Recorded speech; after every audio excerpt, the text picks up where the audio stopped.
الغراب ماجد الشهير بسوم العاشق خرم الطبلة من كتر التطبيل. يخلص من مرتضى دخل على ابنه البكري الحيلة أحمد مرتضى منصور. تحياتي لكل إخواتي وأخواتي الأهلاوية في كل مكان، يا رب تكونوا بصحة وبسعادة وفي أمان. سوم العاشق أو النحنوح اللي في قناة نادي الزمالك، اللي يطلع على الشاشة يقول لك إيه بقى؟ يقول لك المستشار مرتضى منصور هو عبارة عن أيقونة نادي الزمالك. أيوة، بكررها مرة واثنين وثلاثة. اللجان الإلكترونية لن تفلح مع دهاء وذكاء ومكر المستشار مرتضى منصور، فهو أيقونة لنادي الزمالك. بكررها مرة واثنين وثلاثة عشان تبقوا عارفين. يخلص طقم ال ويركنه على جنب، يمسك فيه ابن مرتضى منصور. وازاي اللجان الالكترونيه بتطلع تهاجم احمد مرتضى؟ ده احمد مرتضى ده فيه وفيه وعليه وعليه وعليه، ده احسن رئيس نادي بعد ابوه، ده ما شابه اباه فما ظلم، ده الراجل بيعمل اللي ما يتعملش. وبيلوم على هتلر اللي طلع فضحهم. يعني من قيمه يومين هتلر كان بيخبط في النادي الاهلي ويتريق على النادي الاهلي ويذم في النادي الاهلي ويقول لو انا عندي امكانيات انا هقعد النادي الاهلي في بيتهم، مش هخليهم ياخدوا بطولات. وهو اكنه يعني ان هو بيجيب الديب من ديله. طلع فضحهم وقال ان مرتضى كذاب وابنه احمد كذاب وما جابولناش طياره خاصه زي ما بيحكوا. ده احنا رحنا المطار كل واحد راح على حسابه، ورحنا السعوديه ما لقيناش باص ينقلنا. راح جماهير نادي الزمالك لموا من بعض وجابوا لنا باص وجابوا لنا وجبات عشان احنا كنا جعانين ومش لاقيين ناكل. وقال كمان ان اصلا ما ادوناش فلوس عشان انا في لعيبه عايزه ايدها او عايزه اخليها تشارك لازم ندفع رسوم. ما فيش لاعب راضي يتأيد ولا بتاع عشان ما فيش فلوس، وبالتالي انا مش هستمر في نادي الزمالك ومش قاعد في نادي الزمالك. يطلع سوم العاشق يطبل لمرتضى ويطبل لامير، يقسم لاحمد ويرجع يطبل لمرتضى. يا اخي اختشوا. على فكره انت مش في منأى ان انت تطرد بره زيك زي صبحي عبد السلام.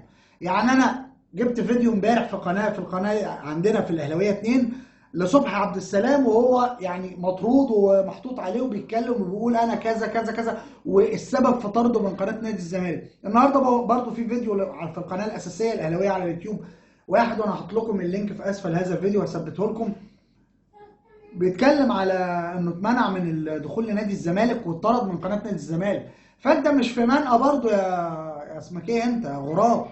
فسوم العاشق يعني عايش الدور، وفعلا هو عاشق للتطبيل، عاشق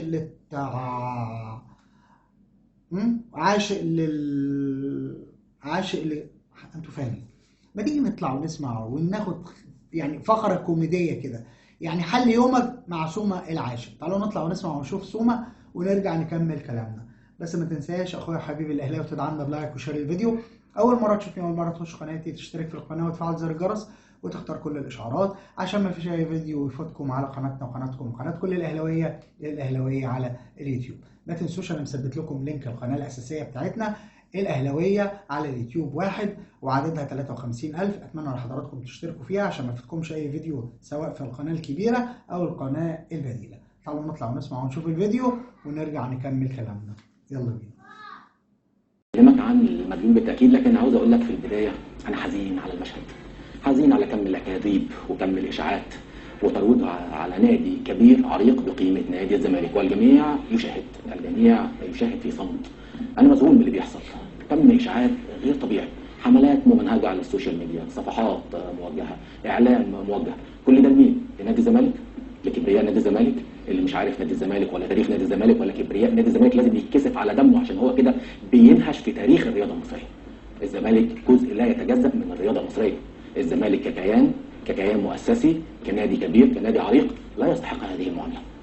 أستاذ أحمد مرتضى منصور رئيس نادي الزمالك بقرار مجلس إدارة نادي الزمالك الذي يعبر عن إرادة الجمعية العمومية لنادي الزمالك، قال مبادرة واضحة صريحة لكل من يهم أمر نادي الزمالك: نريد فتح صفحة جديدة للجميع. أستاذ أحمد مرتضى منصور أما أطلق هذه المبادرة ما قالش أنا بشترط 1 2 3، لا، الراجل مد إيده عن قوه. ليه عن قوه؟ لانه جاء بقرار مجلس اداره يعبر عن اراده حره لجمعيه عموميه تشرف اي نادي، لان دي اكبر جمعيه عموميه بتحضر، اكبر جمعيه عموميه بتعبر عن ارادتها في كل الانديه المصريه. الارقام بتقول كده، الواقع بيقول كده. عشان كده المبادره اللي اطلقها الاستاذ احمد مرتضى منصور واضحه، ما كانتش محتاجه لاي حد بيقول انا بحب نادي الزمالك، انا بشترط 1 2 3. على فكره الشروط كلها لو انت بصيت لها هتلاقيها في كلمه الاستاذ احمد مرتضى اللي هو قال لك ايه؟ يا جماعه صفحه جديده مع الجميع، يعني اللي عاوز يجي نادي الزمالك يتفضل. يعني من ضمن المبادره انا لازم اخد بالي من الجماهير، لكن مش الجماهير اللي بتدير، اللي بيدير مجلس اداره نادي الزمالك. وكنت اتمنى من كل الصفحات وكل الناس اللي قاعده بتشوفنا وكل الناس اللي قاعده بتتفرج علينا وكل الناس اللي مستنيه هفوه مني او هفوه من الاستاذ محمد رجب او هفوه من الاستاذ الشافي صادق وهم منتمين لنادي الزمالك وهم عاشقين لنادي الزمالك وهم يتربحوا من اسم نادي الزمالك وهم يتكسبوا من اسم نادي الزمالك وهم منتمين لنادي الزمالك وهم دمهم دم نادي الزمالك، يعني كل حاجه هم. انا كنت اتمنى ان انت اول ما المبادره دي تتقال انت كل الصفحات اللي كانت بتنتقد وكل الصفحات اللي كانت بتهاجم تقول يلا كلنا نحط ايدينا في ايد بعض عشان خاطر نادي الزمالك، عشان خاطر جمهور نادي الزمالك، يلا كلنا نعمل حمله وعي وحمله حب في عشق الكيان. الاستاذ هاني شاكر النجم الكبير وهو بيتكلم بحب وبعشق وبيوجه رساله للاستاذ ممدوح عباس، وانا بوجه رساله للاستاذ ممدوح عباس. الاستاذ ممدوح عباس الزملكاوي، الاستاذ ممدوح عباس اللي في كل مكان وهو شهرته الكبيره ورأس رغم ان هو ملياردير كبير ورجل له باع كرجل اعمال، لكن شهرته الاساسيه كرجل زملكاوي. الزمالك ليه حق عليك يا استاذ ممدوح دلوقتي. استاذ مرتضى منصور، وانا لن امل ولن اكل. استاذ مرتضى منصور وثق حبه وعشقه لكيان نادي الزمالك عندما تنازل عن قضيه لحضرتك، وحضرتك طلعت وشكرت الاستاذ مرتضى منصور. انا هنا من منبر نادي الزمالك ومن جوه قناه نادي الزمالك اللي رئيسها هو الرئيس التاريخي لنادي الزمالك المستشار مرتضى منصور. يا استاذ ممدوح، الخلافات لن تستمر للابد، الخلاف لن يدوم للابد. كيف تشعر وانت زملكاوي ان الزمالك دلوقتي وهو بيسافر ما كانش قادر يسافر لبطوله عربيه؟ كيف تشعر وانت زملكاوي وشايف الزمالك مش قادر يطلع مصاريف بعثه؟ كيف تشعر وانت زملكاوي وتلاقي المدير الفني بيحاول يقول تصريحاته وهو فايز وهو فريقه على قد المسؤوليه وعلى قدر المسؤوليه وفريقه بيواصل مشواره رغم كل التحديات؟ يعني المفروض نكمل المشوار في صمت وهدوء وتركيز عشان نحقق البطوله. انت بتشعر بايه انت زملكاوي يا استاذ ممدوح؟ استاذ احمد مرتضى منصور وجه ليك رساله، قال لك احنا عندنا مشكلتين، عندنا حجز على الارصده من وزاره الماليه وحجز على الارصده من الاستاذ ممدوح عباس. يا استاذ ممدوح اقسم لك بالله العلي العظيم كل من يحاول ويؤجج مشاعر الخلاف ما بينك وبين المستشار مرتضى منصور مش حابب لنادي الزمالك خير.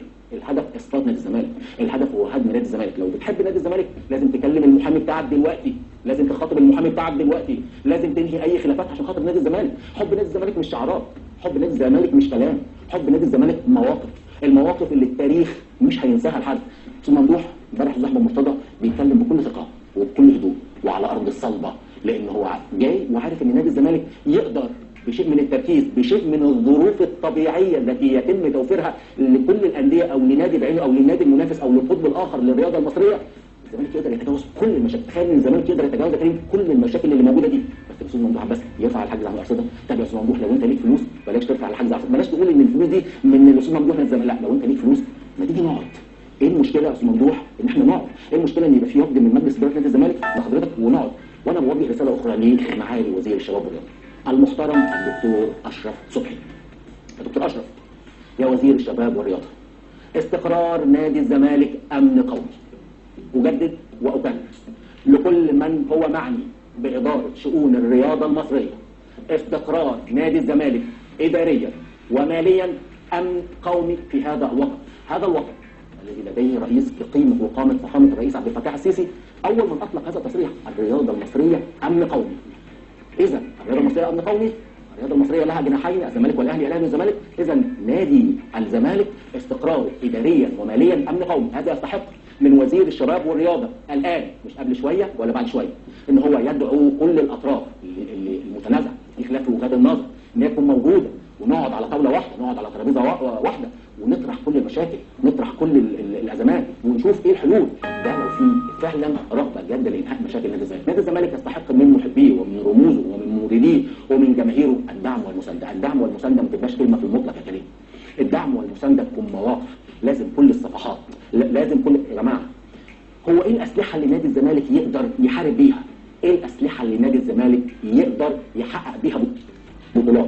ايه الاسلحه اللي نادي الزمالك يقدر يعود على منصات التتويج؟ لازم صفحاته تبقى درع وسيف ليه، لازم جماهيره تبقى درع وسيف ليه، لازم رموزه اللي بتظهر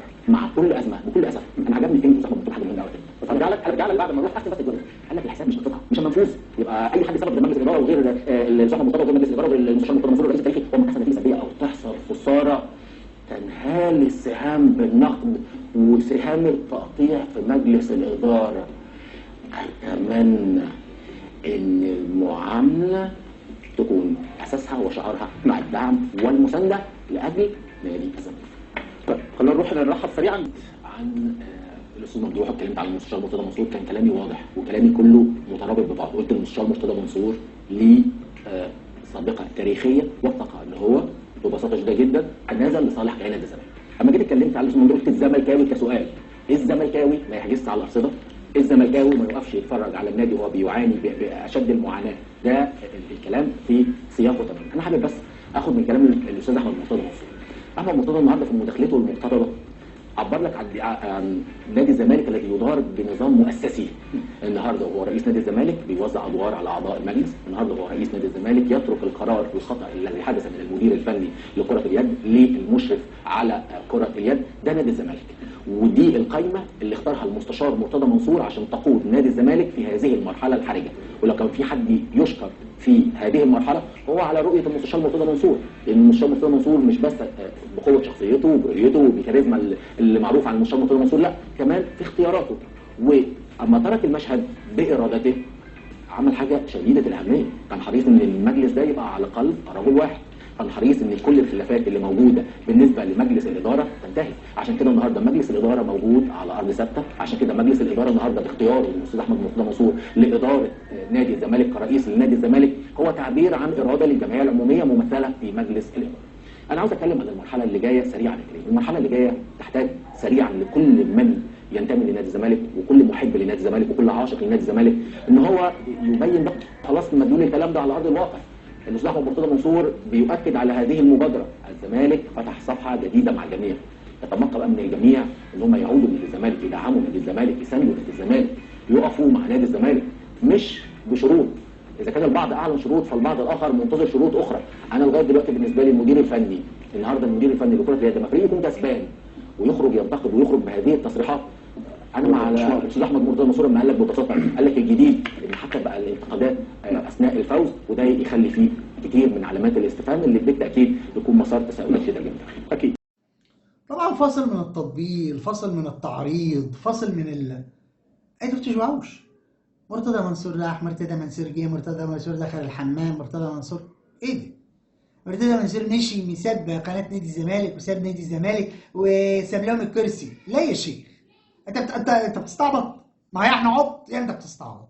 اما مين اللي بيجتمع معاهم في نادي الزمالك في بيته؟ طب مين كان بيعمل مؤتمرات في نادي الزمالك على الرغم ان هو معزول بقوه المحكمه؟ هو مين اللي جاب اصلا احمد مرتضى وحطه في المنصب ده وهو ما يعرفش سماه من عماه؟ المفروض يجيب سليمان وهدان النائب بتاعه، يبقى النائب موجود وياخد عضو بس العيب على سليمان وهدان اللي قبل ان هو يبقى شيخه ويجيبوا عيل صغير يبقى رئيسه. العيب في سليمان وهدان.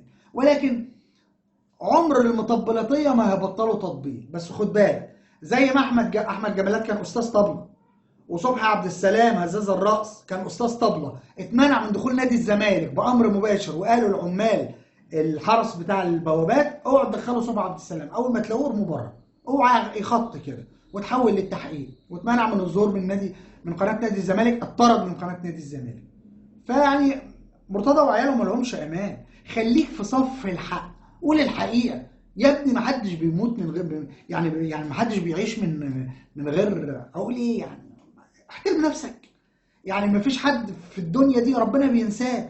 الرزق جاي لك، بتستعجل ليه عليه؟ يجي لك بطريق مشروع ولا يجي لك بطريق يعني كله تعريض وكله يعني كذب وكله تدليس؟ ما هو التاريخ مش هينسى ان انتوا شويه مطبلاتيه وهزازي رؤوس، ولكن هذا شأنكم، وربنا يديم عليكم نعمه التعريض ونعمه التطبيل. انتهى الفيديو بتاعنا.